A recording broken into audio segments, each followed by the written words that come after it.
Alors, quelques mots d'abord sur le titre. Au début, c'était pas tout à fait un rêve que j'avais proposé, c'était un rêve de plénitude noétique, qui est un terme qui a été utilisé par un chercheur et que je crois très juste.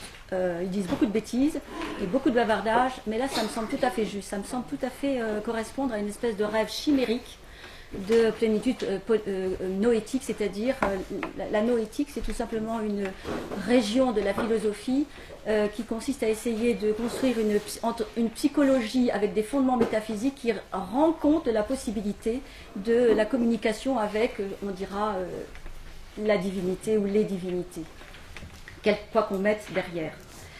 Donc c'est, me semble-t-il, d'abord un rêve de ce type. Ensuite, c'est un objet d'étude, parce que c'est comme tel qu'on l'aborde. Et alors là-dessus, soyons clairs, je ne vais pas faire un cours sur la gnose et le gnosticisme, parce que ça ne présenterait aucun intérêt. Je vais faire un travail pour, en quelque sorte, vous faire parcourir un paysage dans l'impasse où nous sommes, c'est-à-dire une certaine... quelque chose dans ce paysage qui nous a conduit à l'impasse où nous nous trouvons. Et il se trouve qu'il me semble que la recherche sur la gnose nous y a conduit. Donc je vais également vous montrer la responsabilité de ceux qui, dans notre société, sont ce qu'on appelle la recherche, les érudits, les chercheurs, et qui ont très largement contribué à notre désastre actuel. Et ensuite, donc, rêve et un poison de l'esprit. Donc, comme c'est un poison de l'esprit, j'ai préparé, avant de commencer, une antidote. Voilà. Donc, j'ai préparé une antidote. Avant de vous la donner, je voudrais juste signaler l'actualité du propos, parce que j'ai appris, il n'y a pas très longtemps, que le pape François vient de publier quelque chose sur gnosticisme et pélagianisme. Alors, ça m'a intéressée parce qu'il me semble que précisément par là, le pape François traduit que finalement, il a relativement peu réfléchi à la question historique des gnosticismes, et je dirais tout simplement de ce qu'on appelle les hérésies. Parce qu'en fait, il y a une confusion entre les gnosticismes et les hérésies. Or, au début de notre histoire, quand les premiers pères, qu'on appelle les pères apologètes, ont commencé à combattre ce qui est apparu sur le théâtre de l'histoire religieuse, d'abord comme des gnosticismes, on les appelle aujourd'hui des hérésies. Mais eux, ne les confondez pas. Et donc, en fait, rien n'a jamais été un peu réfléchi sur ce moment particulier, à quel moment en fait on dit que c'est une hérésie, à quel moment c'est un gnosticisme. Toutes les hérésies ne sont pas des gnosticismes. Donc ça mérite d'être un peu, qu'on mène un peu l'enquête, parce que derrière il y a une précision dans le langage, et en plus il y a aussi une question de temps et de moment historique, voilà, qui sont importants et déterminés. Donc je vais essayer de mettre un peu de repères et donc de lumière. Quand on a quelques repères, on a un petit peu de lumière. Mais donc, je vais vous donner l'antidote avant de commencer. Alors, l'antidote, c'est Saint-Irénée. Je m'excuse auprès de Xavier, il est là. Xavier, il l'a entendu 3 fois déjà, mais ça fait pas de mal de l'entendre une 4e. Donc, c'est un passage de Saint-Irénée qui évoque une gnose particulière qui est au IIe siècle, qui est une des plus connues des pères de l'Église, qui s'appelle le valentinisme. Donc voici le petit texte de Saint-Irénée que je trouve absolument délicieux. Rien n'empêche qu'un autre inventeur que Valentin, dans un exposé de même sorte, définisse ainsi ces termes. Il existe un certain pro-principe royal, pro-intelligible, pro-dénué de substance, une pro-rotondité. Avec ce principe est une vertu que j'appelle cucurbitacée. Avec ce cucurbitacée est une vertu que j'appelle, elle, absolument vide. Ce cucurbitacé et cet absolument vide, qui ne font qu'un, ont émis sans émettre, tout en émettant, un fruit visible de toutes parts, comestible et savoureux, fruit que le langage appelle courge. Avec cette courge est une vertu de même puissance qu'elle, que j'appelle aussi melon. Ces vertus, cucurbitacé et absolument vide, courge et melon, ont émis toute la multitude des melons délirants de Valentin. Irénée. Vous avez l'antidote. Maintenant, on peut commencer à parler de la gnose. C'est important parce que ça fait quand même plus d'1 mois que je travaille là-dessus. Alors, je travaille là-dessus dans le cadre d'un livre que je suis en train d'écrire, sur lequel j'examine ce qu'on appelle, ce que le pape Benoît XVI a appelé l'inculturation hellénistique. et en examinant cette histoire qui est à la fois de l'histoire avec des éléments qui sont tout à fait vrais, que l'on peut maintenir, et puis des éléments fictionnels. Eh bien, je me suis dit, tiens, c'est curieux, il y a Alexandrie. Il y a Alexandrie, c'est pas une inculturation hellénistique, c'est une inculturation vraiment spécifique, qui n'est ni orientale, ni romaine, qui n'est pas gréco-latine en quelque sorte. Donc, qui mérite d'être examinée comme telle parce qu'elle a quand même également imprimé quelque chose dans notre histoire chrétienne qui mérite d'être examinée de manière spécifique et pas comme faisant partie en gros de ce qu'on appelle l'inculturation hellénistique. Voilà. Et donc, donc quand j'ai commencé à plancher là-dessus, eh bien, évidemment, Alexandrie, Alexandrie, c'est en gros capitale de la gnose.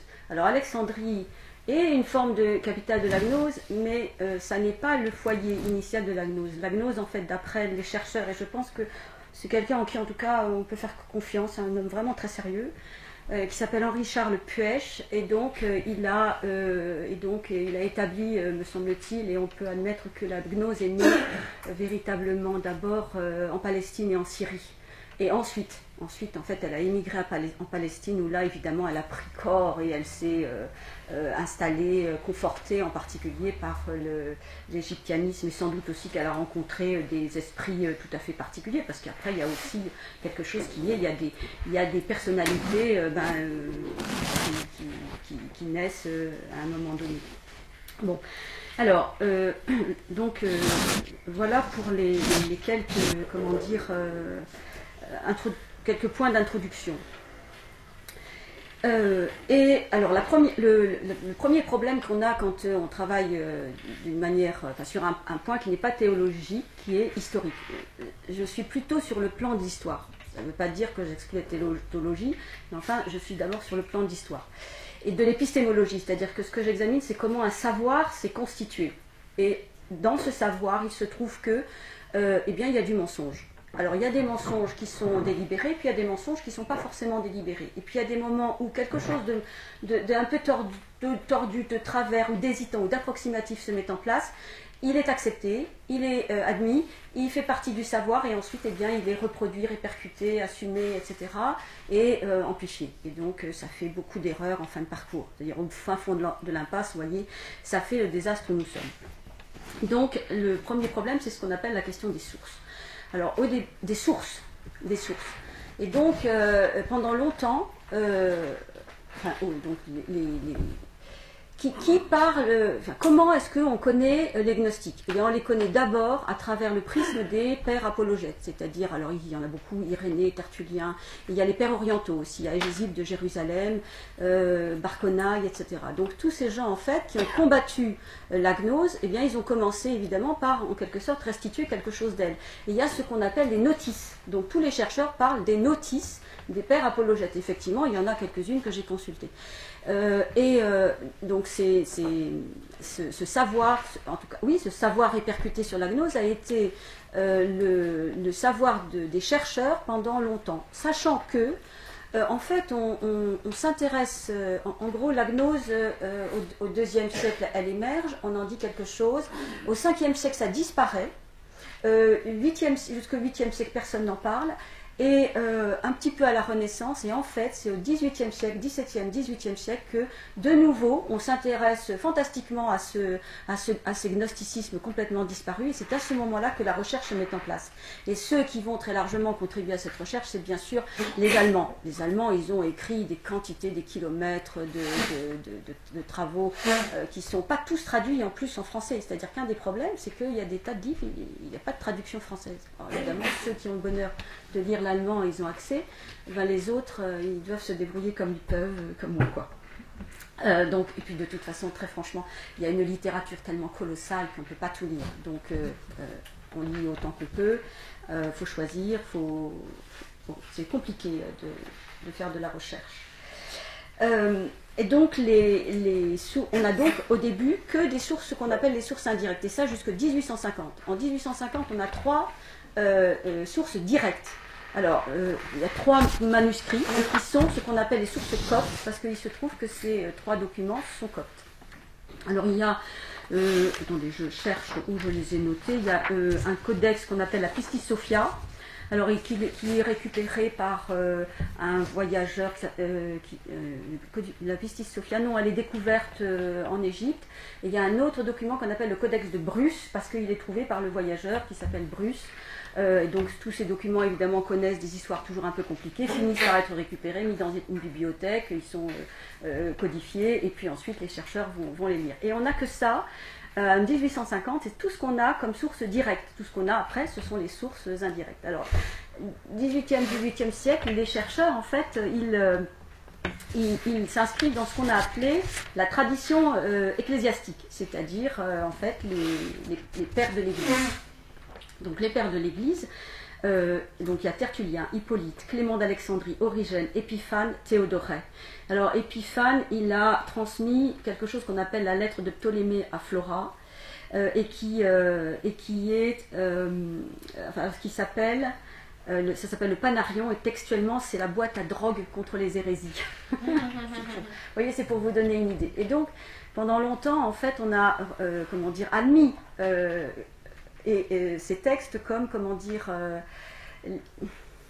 disons légitimes, ou en tous les cas non contestables. Et puis à un moment donné, en fait, la recherche a considéré que, compte tenu du fait que les pères, en fait, combattaient des adversaires, eh bien leur regard n'était évidemment pas objectif, et que de ce fait, ça disqualifiait la tradition ecclésiastique. Et on a commencé à disqualifier cette tradition ecclésiastique à peu près au XVIIIe et XIXe siècle. Mais il fallait quand même proposer quelque chose, une interprétation sur ces gnoses. Donc on est allé chercher l'explication par les grands mythes, alors ce qu'on appelait les mythes cadres iraniens, parce que dans les gnoses primitives, on trouve en effet un dualisme. Donc on trouve le même dualisme que l'on trouve dans le zoroastrisme, ou ce qui précède le mazéisme. Oui.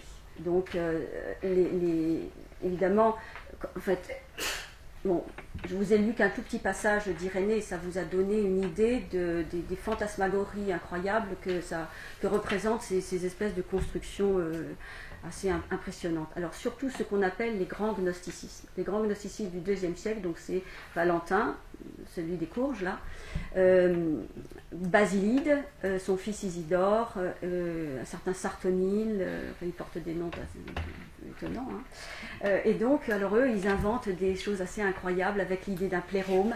Il y a dans l'une de ces fantasmagories, vous avez 365 éons.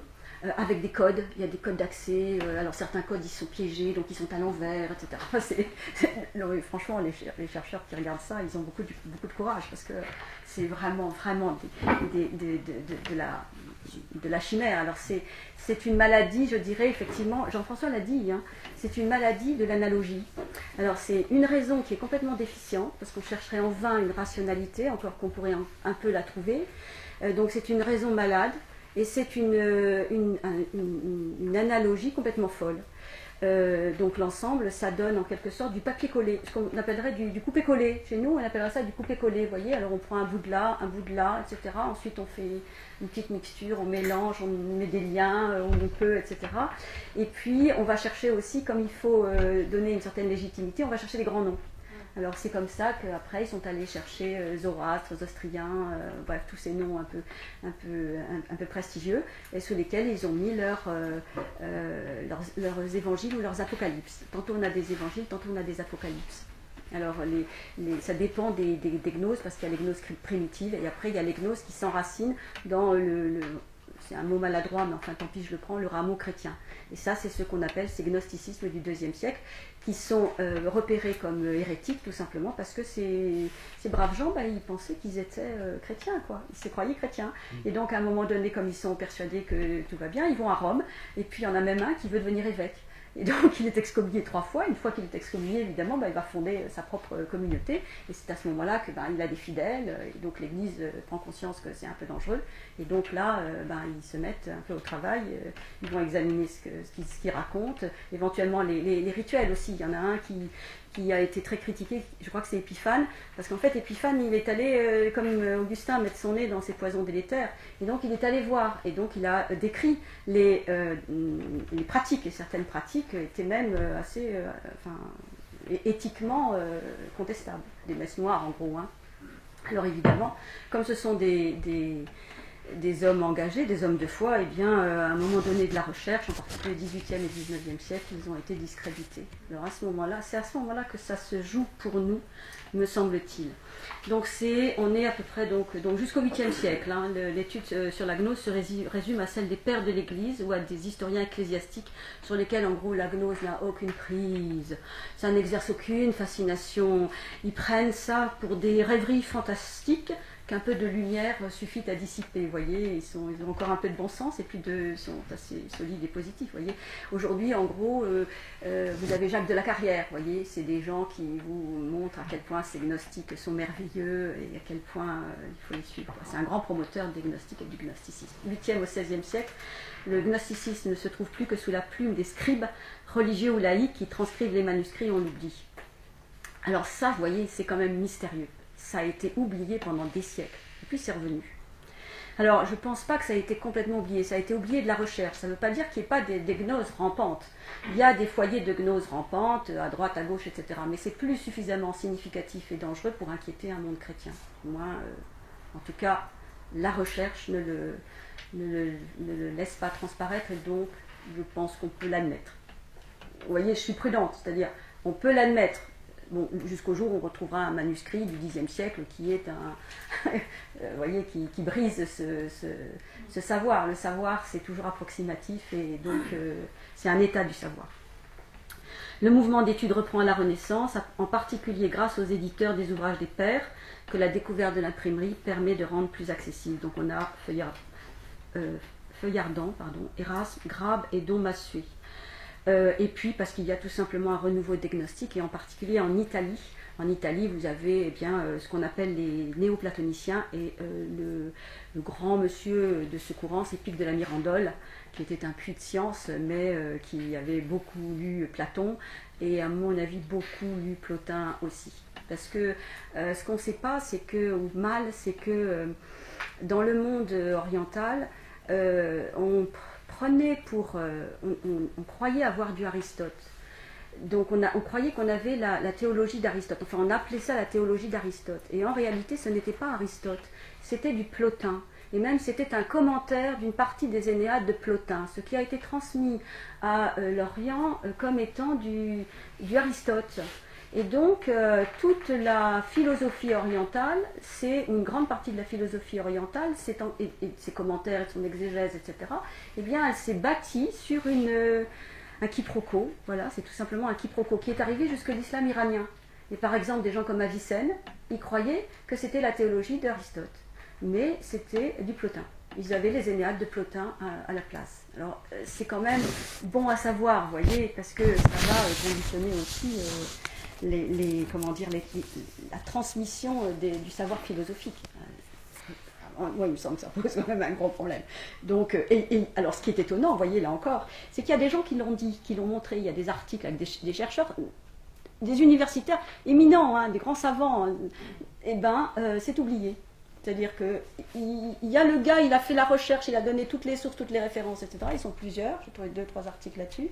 C'est totalement oublié. Nulle part vous ne trouvez que les penseurs musulmans, ils ont eu entre les mains, non pas la théologie d'Aristote, mais les Énéades, une partie des Énéades de Plotin, avec sans doute des commentaires intégrés, un peu comme les Targums, quoi. Vous avez des gloses. Vous avez le texte, et puis vous avez un peu de glose du scribe. La philosophie, ils font un peu comme ça aussi, hein, pendant longtemps. Donc il faut attendre le XVIIe siècle, et alors surtout la lourde école d'érudition du XVIIIe siècle, époque d'universelle curiosité, mais aussi époque où certaines mystiques occultistes ou hermétiques cherchent leur nourriture aux sources les plus anciennes et les plus étranges. Et c'est à ce moment-là que va émerger dans l'imaginaire européen la figure de Zoroastre. C'est à ce moment-là qu'elle a été oubliée. Hein. Le Zoroastre, en fait, plus personne ne le connaît, mais c'est à ce moment-là que ça revient.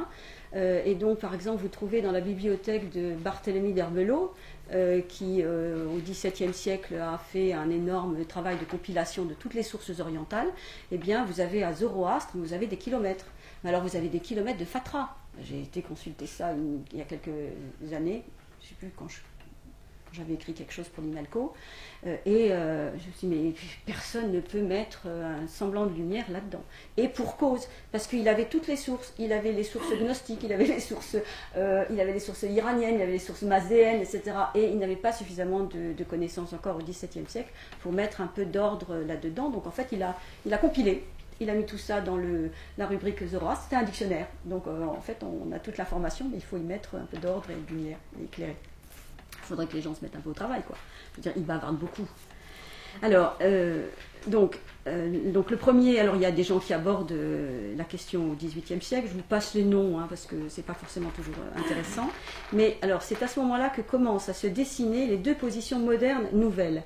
Alors, il y en a une qui consiste à suivre plus ou moins fidèlement les hérésiologues, mais en allant compléter par d'autres sources plus directes. Et l'autre à se faire une idée a priori du gnosticisme et à invoquer à l'appui de sa thèse les témoignages qui semblent la confirmer. C'est à peu près les deux grandes orientations. Mais dans les deux cas, on restait ordonné à la tradition ecclésiastique. Fût-ce pour commencer à la ruiner. C'est-à-dire que c'est à ce moment-là qu'on va commencer à saper cette tradition, voire même dans 2 ou 3 cas, on commence à chercher à la ruiner. Alors, qu'est-ce qu'on cherche alors, les pères de l'Église avaient exposé et réfuté les doctrines, mais seulement ils l'avaient fait dans au XVIIe siècle, on considère que c'est un beau désordre. Disons que ce n'est pas forcément un désordre pour les pères de l'Église, mais enfin pour le XVIIe ou XVIIIe siècle, vous voyez, qui est épris d'ordre, de rationalité, les grands rationalistes se mettent en place, alors on trouve que c'est un peu le foutoir, quoi. Bon, attendez, la gnose, c'est un foutoir noir, pour le dire un peu, il faut voir. Alors, donc après un certain Mosheim, vous avez un savant qui va compter qui s'appelle Néander et qui voulut trouver un principe de classification, parce que le problème c'est mettre, vous voyez, la première recherche c'est comment on les classe, ces gnoses, comment classer ces gnoses, ça va être le premier problème. Premier problème, leur origine, ensuite phénoménologie, on les décrit, et ensuite on les classe. Franchement, je trouve que c'est pas forcément très intelligent, mais en même temps, ils essaient de comprendre. C'est-à-dire, ils essaient de comprendre le phénomène, vous voyez. Vraiment, on sent qu'il y a chez ces chercheurs, il y a un grand mystère autour de ces doctrines. Ils sont vraiment étonnés et ils cherchent véritablement à comprendre comment ça a pu émerger, sur quel fondement, et évidemment le lien avec le christianisme. Vous voyez, parce que le problème, c'est qu'une partie de ces gnosticismes émerge dans le cadre du monde chrétien, c'est-à-dire au IIe siècle. Oui, mais est-ce que ça veut dire que ce phénomène n'existait pas antérieurement ? Voilà, là est le problème. Alors, d'autant que on a pris l'habitude de distinguer gnose et gnosticisme. Alors, le truc le plus intelligent que j'ai lu, c'est chez Fuesch. Donc, en gros, lui, c'est un philosophe, en fait. C'est un philosophe qui ensuite a migré en histoire des religions. Et il lui reste quelques traces de l'esprit philosophique. C'est un grand monsieur. Parce que alors, les notes de bas de page, elles font 3 pages, mais alors vous avez toutes les références. Alors lui, il vous donne toutes les sources, toutes. En latin, on est impressionné parce qu'il y en a d'autres, il ne vous donne pas les sources. Alors vous devez chercher, enquêter, vérifier, etc. Lui, on est content, on peut vérifier. Et donc il dit, en gros, que la gnose, c'est une sorte de... c'est en puissance, c'est le truc en puissance, et le gnosticisme, c'est la gnose qui s'actualise, voyez, et elle s'actualise sous la forme de gnosticismes divers, et à des époques différentes. Donc, à un moment donné, elle s'actualise dans un rapport très clair avec le monde chrétien, et voire même à l'intérieur du monde chrétien, et c'est bien sûr à ce moment-là que les pères se mettent en branle, etc. Mais ça ne veut pas dire qu'avant, il n'y avait pas des phénomènes gnostiques. Mais il n'y avait pas forcément, mais ils n'entraient pas forcément en concurrence avec les religions sur lesquelles ils étaient greffés, ou qu'ils exploitaient pour bricoler et construire leur douce chimère. Et après, les questions, s'il te plaît, Laurence, comme pour Jean-François. Parce que sinon je... Alors, les premiers donc, qui vont un peu compliquer l'affaire, ce sont les Allemands, évidemment, et ce sont les Allemands dans le cadre de la grande détresse dont nous avons hérité, c'est-à-dire le criticisme historique, l'historicisme critique, je ne sais plus comment on dit. L'historicisme critique, voilà, c'est ça. Et donc, alors le premier c'est Bohr, parce que c'est lui qui noue le grelot, il attache le grelot. Bohr. Et c'est lui qui attache le grelot où il va développer une espèce d'origine pré-chrétienne de la gnose avec des rapports avec le judaïsme. Et c'est lui qui va introduire aussi un vocabulaire qui pose un problème. C'est un des problèmes de la gnose, c'est le vocabulaire. Par exemple, les chercheurs parlent d'une gnose chrétienne. Pour nous, une gnose chrétienne, c'est l'Épître aux Hébreux de saint Paul, vous voyez, c'est la gnose chrétienne. Sauf que quand il parle de gnose chrétienne, il parle de gnosticisme greffé à l'intérieur de la religion chrétienne. Alors, allez après savoir de quoi on parle, voyez. Donc, nous avons un vocabulaire qui est imprécis, flou, un peu frelaté et qu'il faudrait commencer par mettre à plat. Je ne l'ai pas fait, parce que j'ai pas eu le temps. Mais ça devrait être fait. Mais enfin, c'est pour vous donner un exemple du problème que ça pose. Quand on parle de gnose chrétienne, de quoi on parle ? Quand on parle de judaïsme orthodoxe ou hétérodoxe, de quoi on parle ? Et qui utilise le terme ? Et là, il faut aller regarder comment ça a été forgé, à quel moment, etc. Et par qui ça a été accepté, admis, voilà. Parce que les chercheurs eux-mêmes, parfois, on se demande s'ils se comprennent. À tel point qu'en 1966, il y a eu un colloque qui a été organisé à Messine par un professeur italien. Quelques années après la grande découverte de Nag Hammadi, je vais y arriver. Et donc, l'objectif de ce colloque, c'était de définir ce qu'était la gnose. Et donc, il y a eu un grand colloque international, et au terme de ce colloque, ils ont réussi à trouver une définition. D'ailleurs, je pourrais vous donner, il faudrait que je la retrouve. Maintenant, on revient sur la question, elle n'est pas tout à fait admise. Bref, on cause un nouveau, vous voyez, donc... Voilà, alors l'année importante c'est 1850 parce que c'est le moment où l'image de la gnose s'affranchit de celle fournie par les pères apologètes. Donc, à partir du moment où on a dessoudé la gnose de son ancrage chrétien, en fait, eh bien, on la réhabilite. C'est-à-dire qu'en fait, à partir du moment où ça n'est plus un ensemble de courants un peu erratique, déviant, problématique, etc., eh bien, en quelque sorte, en la dessoudant de l'univers chrétien, qui est l'univers qui l'a peut-être pas fait naître, mais qui, en tous les cas, a dit quelque chose sur elle. Eh bien, on voit bien que l'esprit qui est imprimé et la trajectoire qui va être imprimée, c'est une réhabilitation de la gnose. Et on va arriver jusqu'à aujourd'hui. Alors aujourd'hui, c'est la raison pour laquelle je trouvais que c'était important de s'intéresser à cette affaire-là, c'est qu'aujourd'hui, la gnose est mise à le même statut que le christianisme. Donc ce qui pose un problème très simple. À partir du moment où la gnose a le même statut que le christianisme, quid de l'inspiration ?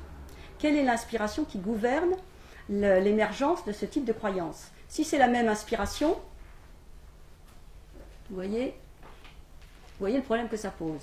Alors, si c'est une inspiration différente, alors, quid du christianisme ? Vous voyez, dans les deux cas, dans les deux cas, on voit bien que c'est l'inspiration, enfin, c'est-à-dire c'est l'inspiration et le statut de texte inspiré qui est très largement écorné, et plus que ça, qui est sapé, voire même ruiné.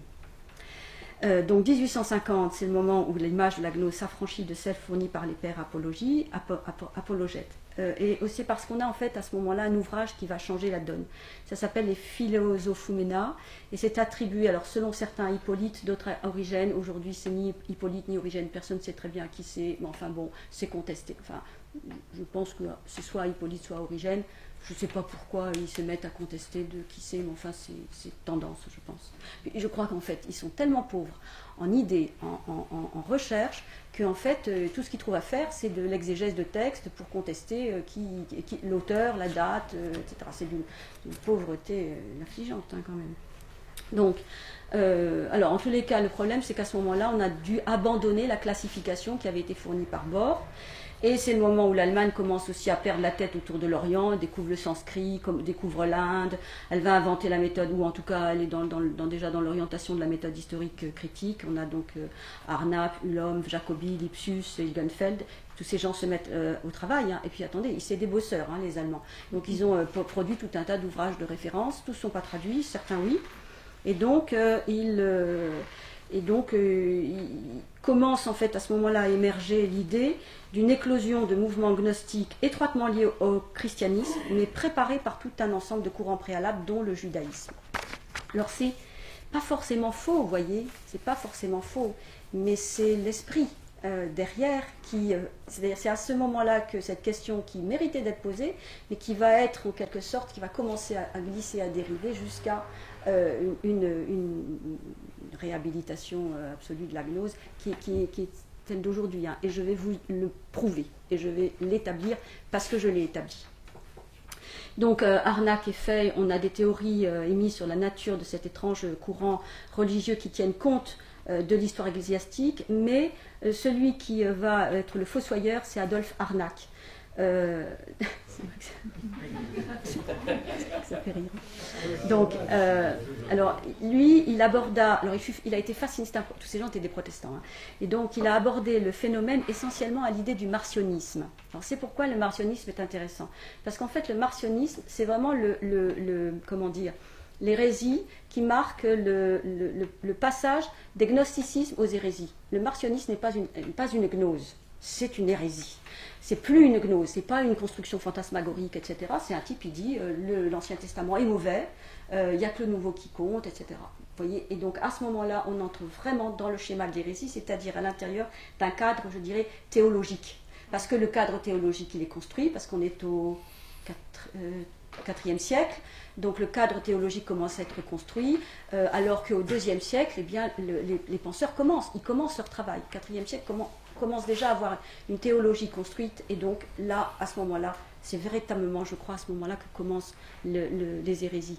Alors bien sûr, quand Irénée, il écrit, on appelle ça les hérésies, et ce sont des hérésies. Mais en fait, il faut distinguer les gnosticismes et les hérésies proprement dites, je crois. Vous voyez, cette différence, elle n'est pas faite. Alors elle a l'air d'être une nuance, mais je crois qu'elle est importante si on veut comprendre un peu le phénomène. Et donc après, Marcion, Pélage, etc.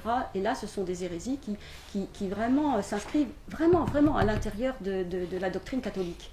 Pour Marcion, il ne peut pas supporter l'Ancien Testament, Pélage, lui, c'est le libre arbitre. Enfin, à chaque fois, c'est sur un point d'achoppement. Donc il y a un point d'achoppement. Pourquoi? On ne sait pas. Qu'est-ce qui se passe dans la tête de ces gens? Non, mais... Faut regarder aussi. Alors Pélage, par exemple, que je ne connais pas très bien, hein, mais comme j'ai appris que le pape il écrit des choses là, sur Pélage et l'agnosticisme, il y a une vidéo. Alors il y a une vidéo, ils sont 4. Donc il y a le journaliste qui distribue la parole, il y a apparemment un théologien qui connaît bien son affaire, et puis il le montre.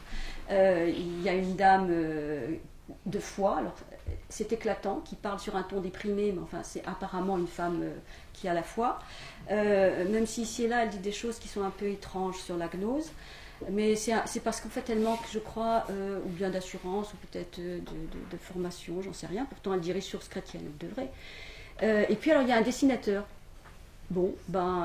qui a l'air informé, ici de Tertullien, très bien, donc il faut aller écouter ça, c'est assez édifiant. Et alors, alors pourquoi cette dame m'a frappée? Parce qu'elle parle des manuscrits de Nag Hammadi. Seulement, elle dit rien. Enfin, elle n'explique pas. Elle dit, on est tous supposés savoir ce que sont ces manuscrits de Nag Hammadi. Vous voyez, c'est quand même un peu un problème. Tout le monde ne sait pas ce que sont ces manuscrits. Donc, Harnack, c'est celui qui est le fossoyeur de l'idée d'une gnose, étroitement liée au christianisme, et lui, en fait, il la lie à l'hellénisme. Ce qu'il dit, c'est qu'en fait, c'est une espèce d'hellénisation affolée, affolante. Et il y a quelque chose de vrai, c'est-à-dire qu'en fait, dans ce que disent ces chercheurs, il y a toujours quelque chose de vrai. Mais, c'est très bien, mais de quoi ils parlent? C'est-à-dire, de quelle gnose ils parlent? On ne sait pas. Il parle de la gnose, mais on ne sait pas s'il parle des gnoses primitives, des grands gnosticismes du IIe siècle, des ophites.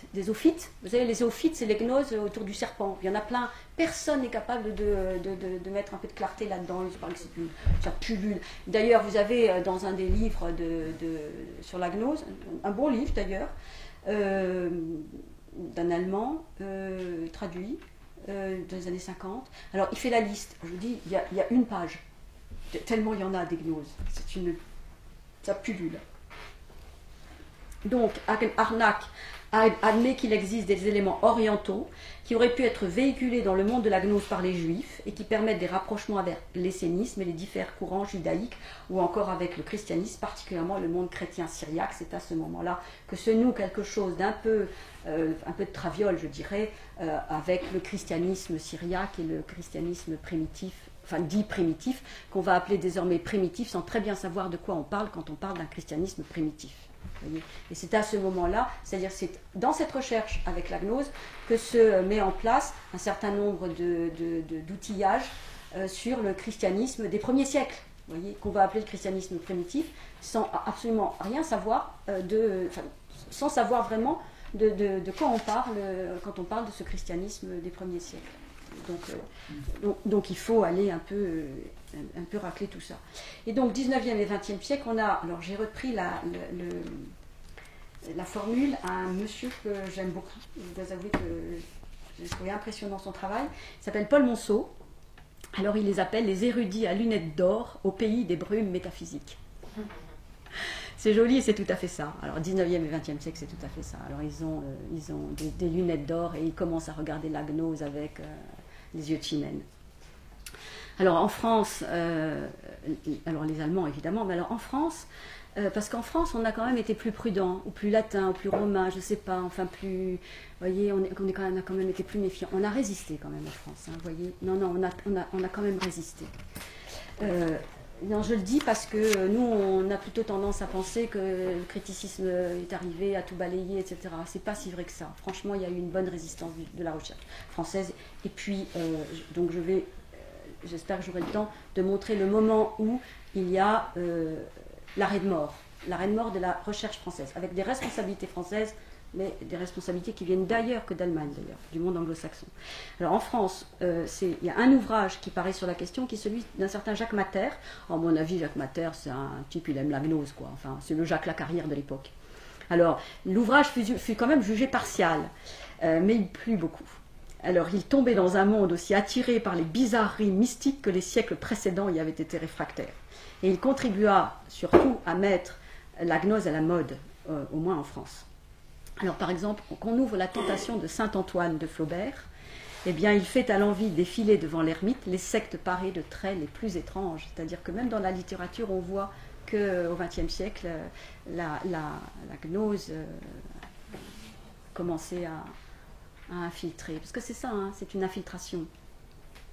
Alors lui, il définissait, donc ce Jacques Matter, il définissait la gnose comme l'introduction dans le sein du christianisme de toutes les spéculations théosophiques et cosmologiques qui avaient formé la partie la plus considérable des anciennes religions de l'Orient et que les nouveaux platoniciens avaient adopté également en Occident. Eh bien, la définition est excellente et je dirais qu'elle est très actuelle. Je dirais qu'aujourd'hui, c'est bien introduit. En gros, vous allez interroger le dernier des paroissiens, il croit en la métapsychose, il croit en l'ensomatose, il croit en tout ça, quoi. Il croit davantage en le bouddhisme qu'en le christianisme, qu'il ne connaît pas très bien d'ailleurs, quand on gratte un peu. Alors ensuite, vous avez donc tout le poids de l'Allemagne protestante et luthérienne qui reste très lourd au XIXe et au XXe siècle.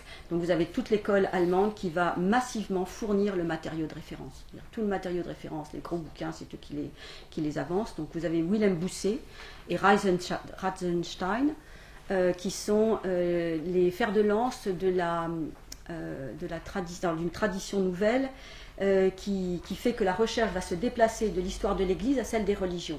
Alors je dirais de soi, c'est pas mauvais. Après tout, l'histoire de l'Église, c'est pas le tout de l'histoire des religions, voyez. Et donc globalement, c'est une très bonne chose. Sauf que ça va se faire dans l'idée de discréditer l'Église, évidemment. C'est surtout ça qui est dommageable. C'est que c'est l'esprit dans lequel ces mouvements de la recherche se sont faits, ces changements de paradigme. Vous voyez, ces changements de paradigme se sont accompagnés au fond d'une haine, du côté du protestantisme, c'est clair, hein, d'une haine de l'Église catholique. Elle n'est pas avouée, elle n'est pas forcément consciente, mais elle est quand même assez éclatante quand on regarde d'un peu près. Et puis parfois de certains catholiques, il me semble qu'il est clair qu'il n'y a pas d'amour de l'Église.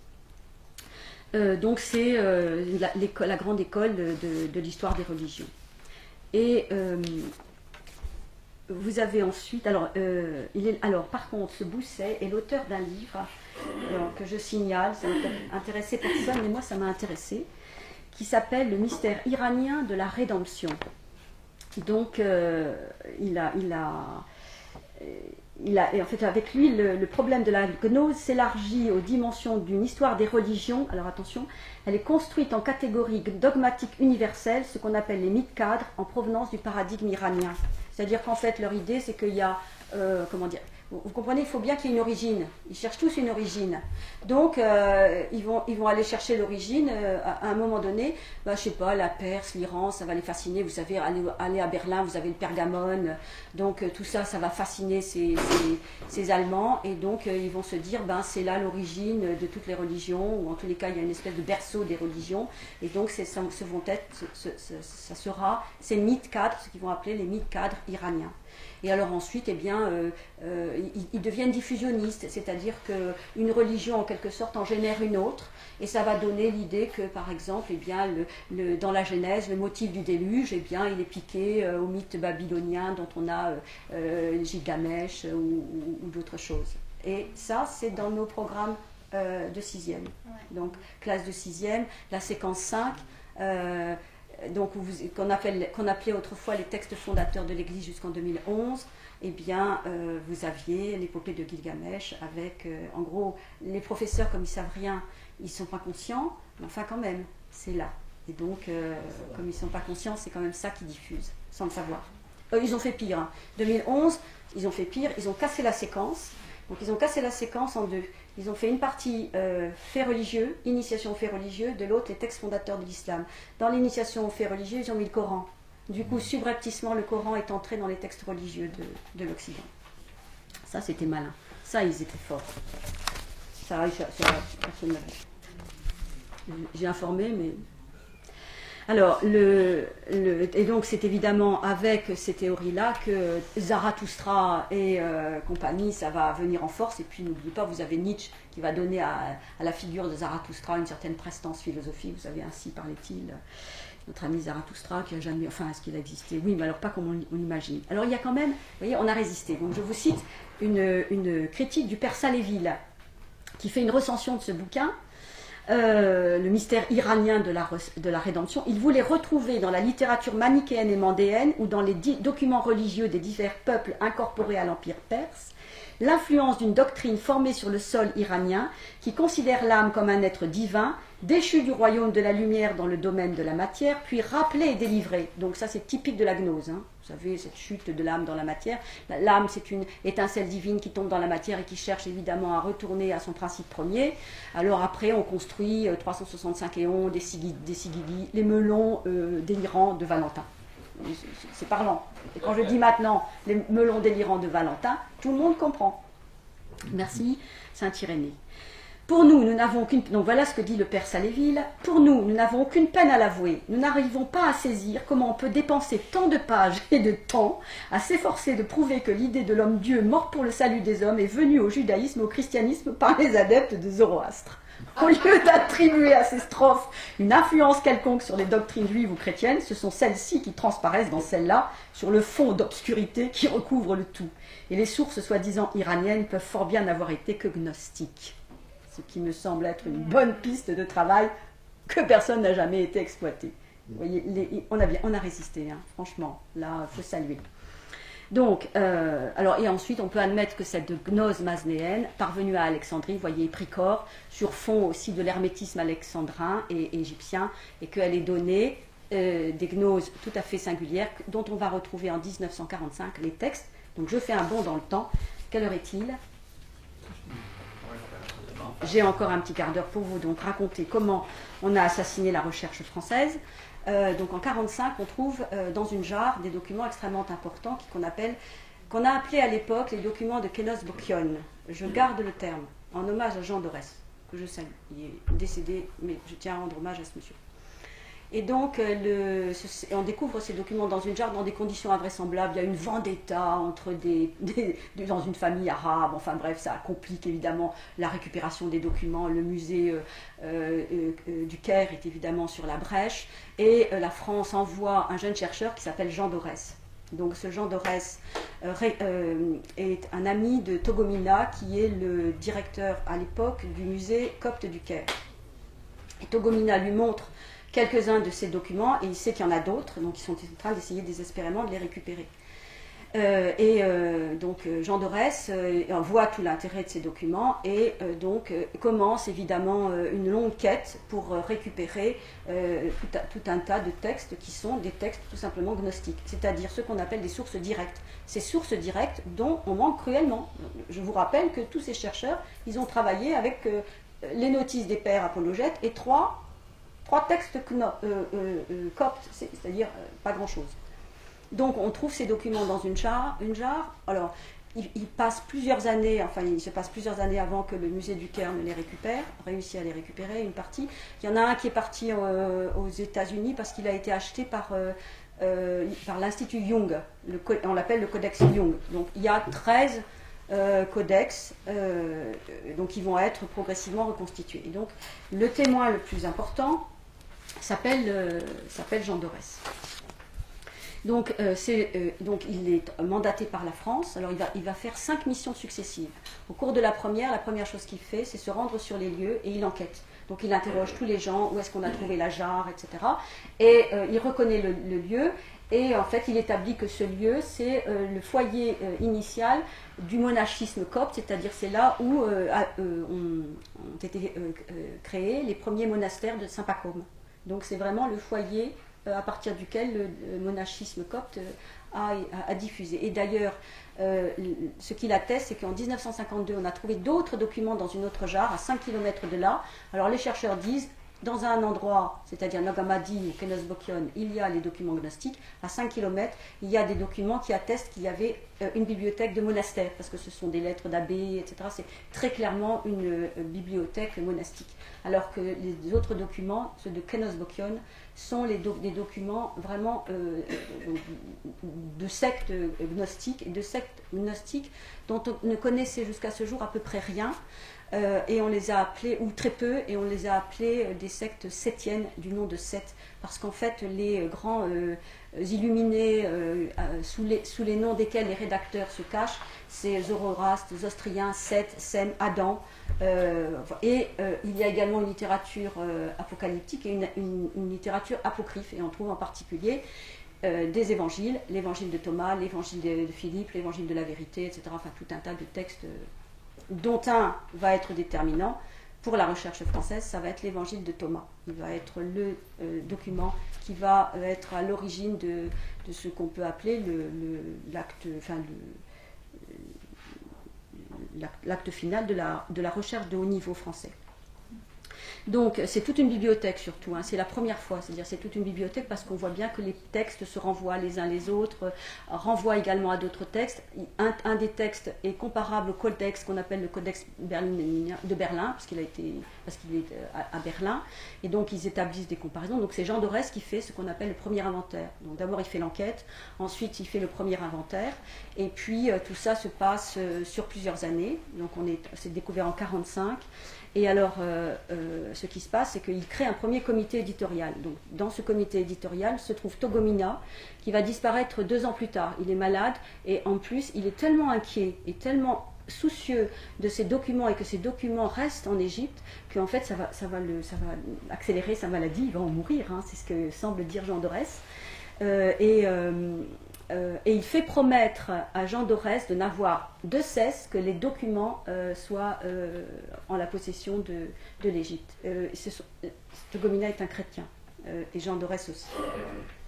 Donc, plusieurs années se passent, il crée un comité éditorial, c'est-à-dire en vue d'éditer ces documents, dont il mesure l'importance pour la recherche. Et fait partie de ce comité ce monsieur qui s'appelle Charles-Henri Puech. C'est franchement, c'est en quête de la gnose, franchement, c'est une sommité. Alors, c'est un drôle de bonhomme. Hein.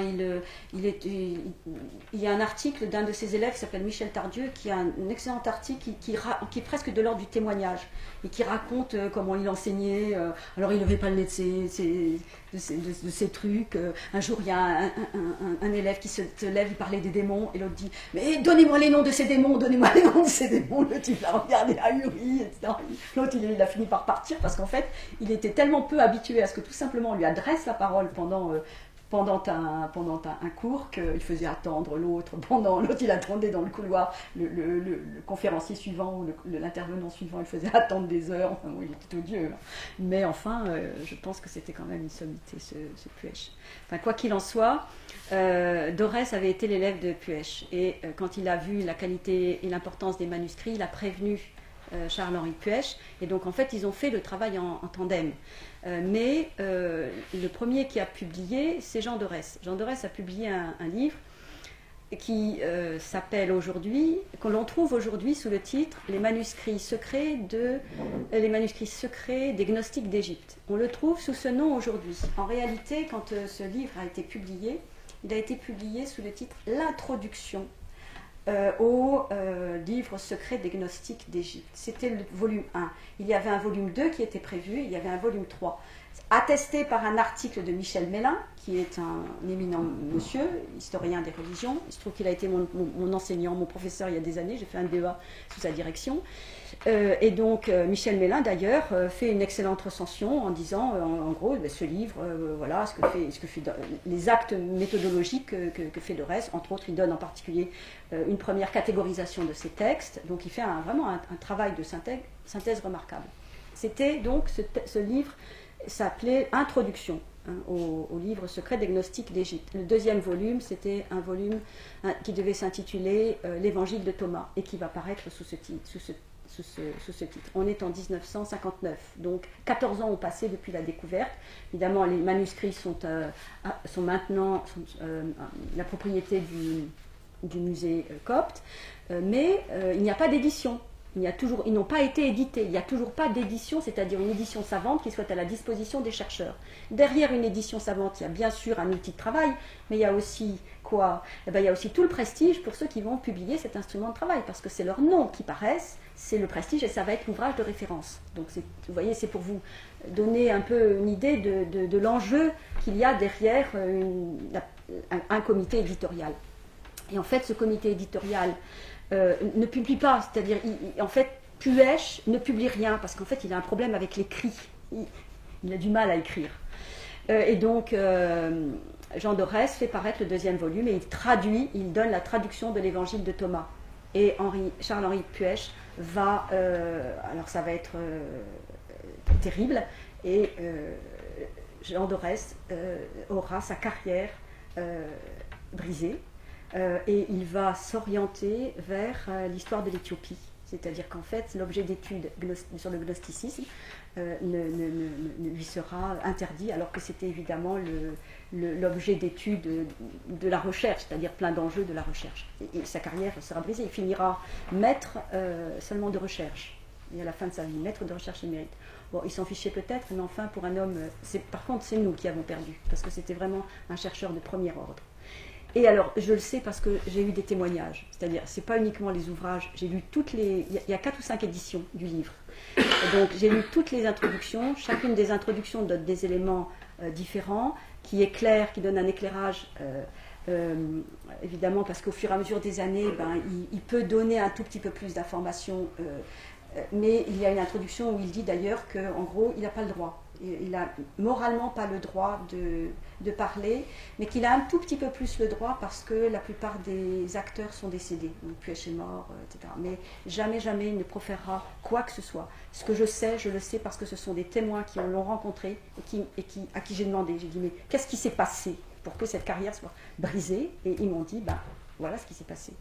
Donc, l'évangile de Thomas, c'est, vous savez, dans ces années-là, dans les années 60, cet évangile qu'on a appelé le 5e évangile. Et Puech, d'ailleurs, écrit un article dans lequel il dit pourquoi ce serait le 5e évangile. Il y en a des quantités, il y en a à foison. Ils en produisaient, comme les gnostiques, ils en produisaient autant qu'il était possible d'en produire. Et donc, pourquoi est-ce que l'évangile de Thomas serait le 5e évangile et pas celui de Philippe ou autre? C'est-à-dire, il met un peu les choses dans leur axe, mais en fait là il va y avoir évidemment quelque chose de médiatique. Alors c'est pas terminé parce que on est en 1960, il y a seulement l'évangile de Thomas qui a été traduit. Donc les textes de Nag Hammadi ne sont toujours pas traduits. Donc ça veut dire qu'il n'y a toujours pas d'instrument de travail pour les chercheurs, c'est-à-dire les gens qui parlent copte, saïdique, etc. Et donc, ou qui sont un peu spécialisés histoire des religions, puis qui veulent en savoir plus. Pour en savoir plus, il faut les textes. Ils n'ont pas accès. Et donc, c'est pour la raison pour laquelle, en 63, ça commence à s'agiter. Et donc, il va y avoir ce colloque qu'on va préparer. Vous voyez, en 63, ils vont commencer à préparer le colloque de Messine. 3 ans de préparation. Mais 3 ans de préparation pour un colloque, pour définir ce que c'est que la gnose. C'est un mensonge quand même, non? Il y avait d'autres enjeux derrière. Ben, il y avait d'autres enjeux derrière. Donc, le colloque a lieu en 1966. Et donc tous ces gens se rassemblent, causent, etc. C'est un concile en fait, ça tient du concile, il y a des kilomètres de trucs renéotypés, etc. C'est impressionnant. Hein. Et donc, 1966 on est, et participe à ce colloque un type qui s'appelle, un chercheur, pardonnez-moi pour la légèreté du langage, qui s'appelle Robinson, James Robinson. C'est un Américain. Et en fait, on ne sait pas ce qui se passe. Hein. Mais curieusement, quelques années plus tard, 2-3 ans plus tard, l'UNESCO qui était sur l'affaire, et qui s'était mis sur l'affaire, eh bien, choisit James Robinson comme secrétaire pour un deuxième comité éditorial qui aura pour objectif de traduire les textes de Nag Hammadi en anglais, puis ensuite en américain. Donc ça va être traduit en anglais. Et alors là, ils vont bosser. Ils vont le traduire en anglais, donc première traduction en anglais, autres traductions en américain, sous l'égide de Robinson. Aujourd'hui, qu'est-ce qu'on trouve? On trouve, sous le nom du professeur James Robinson, dans une collection du type Françoisire qui s'appelle Les Jardins du Livre, ou le Jardin des Livres. Le Jardin des Livres, collection intemporelle. Donc, le nom du professeur Robinson, et donc vous avez toute une série, tous les opuscules, vous avez tous les opuscules de ces textes de gnostique avec une incroyable introduction de M. Robinson. On ne trouve pas le nom de Jean Dorès, on ne trouve pas le nom de Puech. Par contre, on trouve toutes les circonstances de la découverte avec la vendetta, donc il ne peut le tenir que des témoins. Et en 4e de couverture, qu'est-ce qu'on trouve? Eh bien, on trouve que enfin, cela atteste de la présence de Marie-Madeleine aux côtés de Jésus, et que cela peut nous permettre de comprendre le Da Vinci Code, etc. Donc ça, je vous assure, sous le nom du professeur Robinson. Donc, la recherche anglo-saxonne a réhabilité et a en quelque sorte authentifié l'idée d'une gnose qui est sur le même plan que le christianisme, et en quelque sorte c'est toute cette mouvance-là qui a mis en place ce qui est rampant, mais ce qui est à peu près dans les esprits, et ce que par exemple des films comme le Da Vinci Code ou bien Saint-Agma, je crois, eh bien, attestent, qui est que en gros le christianisme c'est une gnose qui a réussi. L'idée que l'on trouve d'ailleurs dans en rampant peut-être, mais que l'on trouve quand même en soft, dans la collection La Pléiade, parce que ça a été enfin traduit en 2005, collection La Pléiade avec deux noms émérites, Filiosa et Jean-Pierre Maille. Jean Filiosa, Pierre Sylvain Filiosa, qui est le fils de Jean Filiosa. Celui-là même, alors si certains ont écouté ou on avait entendu parler du bouddhisme, c'est celui-là même qui a assassiné la thèse de Schlumberger sur le bouddhisme. Et donc, qui, dans le bouddhisme aussi, qui plombe toute recherche. Donc, aujourd'hui, alors, pourquoi est-ce qu'ils ont été enfin publiés en français? Donc, il y a eu encore une étape, ça a été une étape canadienne. Donc là, c'est un professeur de théologie, qui s'appelle Ménard, Jacques Étienne, je crois, avec Étienne Ménard. Donc il fait des séjours fréquents au Canada, à l'université de Laval. Et donc il va, il vient, etc. Puis un beau matin, ils mettent en place un projet d'édition en français des manuscrits de Nag Hammadi, qui ne sont toujours pas traduits en français. Ils sont en anglais, ils sont en américain, mais ils n'existent pas dans la version française. Et donc, très bien, le projet se met en place. Alors, les Canadiens disent que les Français n'ont pas fait grand-chose. Je suis allée lire 2-3 trucs de Jacques-Étienne Ménard. Alors, pour lui, le christianisme, c'est une question de littérature. Donc, les évangiles, pour lui, c'est une affaire littéraire. Même plus une affaire historique, c'est une affaire littéraire. Bon, donc, on sait, hein. Et en fait, les Français apparemment n'ont pas fait grand-chose, mais ce qui s'est mis en place, c'est un comité international. Il y a eu une traduction en allemand, en néerlandais et en français, mais par les Canadiens. Donc en 1980, de 75 à 84 à peu près. Mahé était parmi les premiers qui étaient dans le comité éditorial, et en 2005, collection La Pléiade, direction Jean-Pierre Mahé et Hubert Poirier. Vous trouvez une vidéo tout à fait édifiante sur le net. Dans cette vidéo, vous avez M. Mahé qui dit assez clairement, qui émet l'hypothèse assez clairement que le christianisme, c'est une gnose qui a réussi. Alors en face, il y a Hubert Poirier qui quand même réagit un peu mollement. Allez voir cette vidéo, c'était emblématique. Donc aujourd'hui, si nous avons cette croyance rampante, voyez, mais quand même un peu, popularisée ici et là, de ce christianisme, vous voyez, avec les histoires de Rennes-le-Château, etc., vous voyez, enfin, cette montagne de conneries, mais cette montagne de conneries est un héritage direct de la recherche sur la gnose. À partir de 1960, nous n'avons plus de recherche de haut niveau. Vous voyez. Le dernier, c'est M. Puech. Il s'est mis la corde au cou, hein, donc, parce que là, il a quand même une responsabilité grave. Mais je pense, enfin j'ai tendance à croire que, après tout, le Seigneur a tendance à faire un mal un bien. Jean Dorès a écrit, s'est tourné vers l'histoire de l'Éthiopie, et il a écrit une histoire de l'Éthiopie. Il est devenu le spécialiste de l'Éthiopie. On ne sait pas grand-chose sur l'Éthiopie, mais j'ai tendance à penser qu'il a peut-être mis là les semences, que je crois bonnes, pour peut-être reconstituer et ressusciter quelque chose de l'histoire ancienne de l'Éthiopie chrétienne, dont on ne sait pas grand-chose. Alors, je termine. J'ai encore 2-3 minutes. Alors, je termine juste avec les éléments qui intéressent Pierre Perrier. Parce que qu'est-ce qui a été enterré en même temps que Puech et que Dorès? Ce qui a été enterré, c'est pas uniquement, c'est pas uniquement, une carrière d'un homme bien, quoi, qui a été détruite. Ce qui de soi, vous voyez, déjà, ça laisse pas, indifférent. Mais en plus, c'est toutes les lignes de recherche que Dorès avait émises et qu'il assumait de Puech. Parce qu'en fait, Dorès était vraiment authentiquement l'élève de Puech, c'est-à-dire qu'il assumait le travail du maître avec, ce qui lui était propre, c'est-à-dire une intelligence spécifique, des orientations spécifiques, une certaine manière et son propre, sa propre constitution du savoir.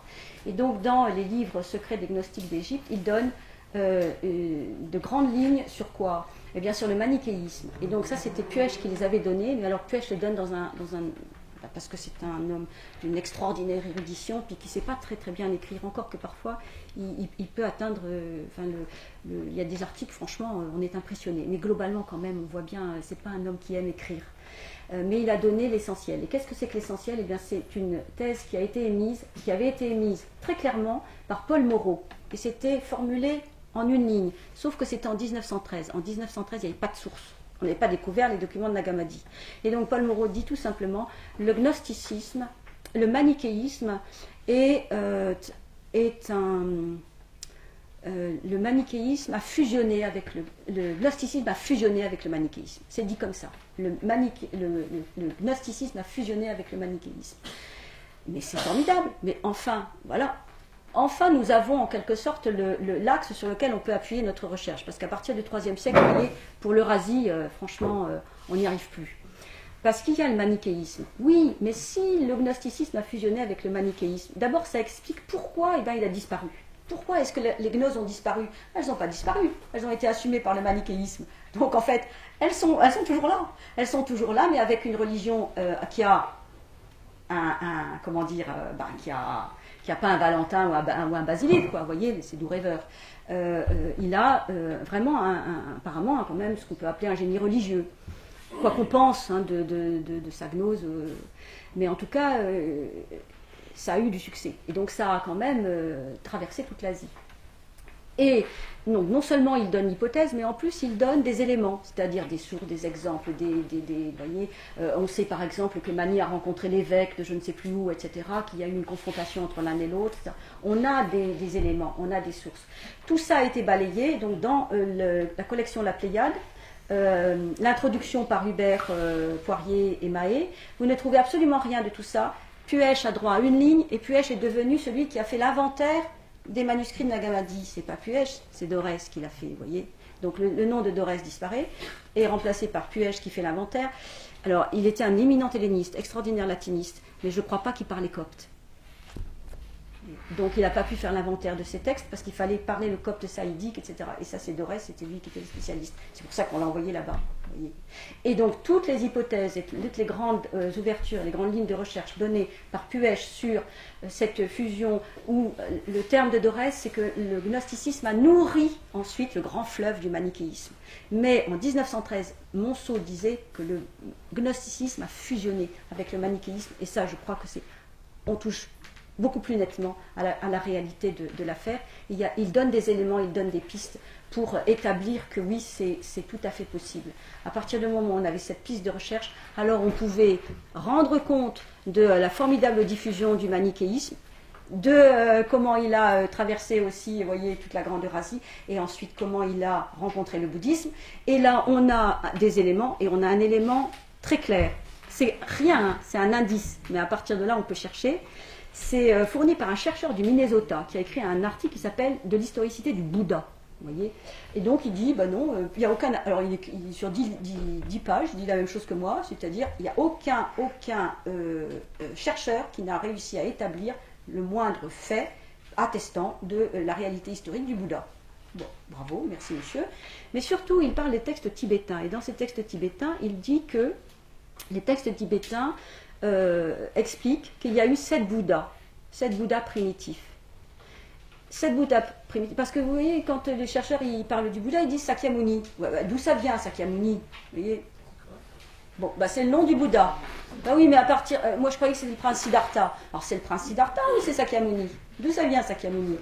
Sakyamuni, c'est tout simplement le nom du 7e de ces Bouddhas. Et il se trouve que les textes tibétains disent que tous les autres Bouddhas, ils avaient un enseignement. Mais comme cet enseignement, en fait, il était transmis, on n'a gardé que l'enseignement du dernier Bouddha qui s'appelle Sakyamuni. Voilà. Donc, Bouddha Sakyamuni, c'est juste le 7e Bouddha. Mais l'information la plus importante, c'est que chacun de ces Bouddhas correspond à un éon. Un éon, E-O-N. Or, le concept de éon, c'est un concept typiquement gnostique. Typiquement gnostique. Il n'y a pas de concept d'éon dans le bouddhisme. C'est vraiment un concept bouddhiste. Donc, il y a eu rencontre entre le gnosticisme et le bouddhisme. À quelle époque, je n'en sais rien. Mais en tous les cas, on a quand même une piste qui semble attester que ça a communiqué. Alors, est-ce que ça a communiqué via un relais manichéiste, ou est-ce que ça a communiqué directement? Parce qu'après tout, vous savez, l'Eurasie était grande, il y avait des bouddhistes à peu près partout. En quoi ils croyaient, on n'en sait rien. Et de toute façon, ils n'avaient pas de texte avant le 1er siècle après Jésus-Christ. Donc il n'y a rien, il n'y a pas de texte, donc il n'y a pas de doctrine bouddhiste écrite avant le premier texte, avant le 1er siècle après Jésus-Christ. Et les premiers textes sont en Kharoshthi. La Kharoshthi, c'est une écriture indienne directement issue de l'araméen. Et ça a été trouvé en Bactriane. Donc, vous voyez, là, ça n'établit rien du tout. Mais enfin, cherchons, quoi. Enfin, on a envie de leur dire, cherchez, quoi. Enfin, voyez. Donc, toutes ces pistes de recherche ont été effacées. Donc, évidemment, qu'est-ce qu'ils ont, les chercheurs? Pas grand-chose. Ils lisent même pas, hein, parce que beaucoup d'articles, en fait, vous retrouvez les idées de Puech, quand vous les avez lues, on les reconnaît. Vous retrouvez même certaines idées de Dorès, et pas leur nom. Donc, ils les ont lues. Donc, ils les ont lus. Donc, il y a une malhonnêteté foncière actuellement dans le domaine de la recherche. Et puis, il y a sûrement des gens de bonne foi. Puis, ces gens de bonne foi, en fait, vous voyez le travail qu'il faut pour... comment dire, vraiment, c'est beaucoup de travail pour, en quelque sorte, démêler le fond de mensonge, quoi. Il y a un fond de mensonge. Mais tout n'est pas mensonge, vous voyez. Tout n'est pas que mensonge. Mais il y a du mensonge, voilà. Donc il faut gratter toutes les couches de mensonges pour retrouver là où il y a quelque chose qui nous intéresse, qu'on peut exploiter et puis qui peut nous permettre d'avancer dans la recherche. Voilà. Donc 1913, premier énoncé de la thèse selon laquelle le gnosticisme a fusionné avec le manichéisme, et il y a des éléments que je pourrais vous donner, mais il faut que je les ratisse. Ça prend du temps. Voilà.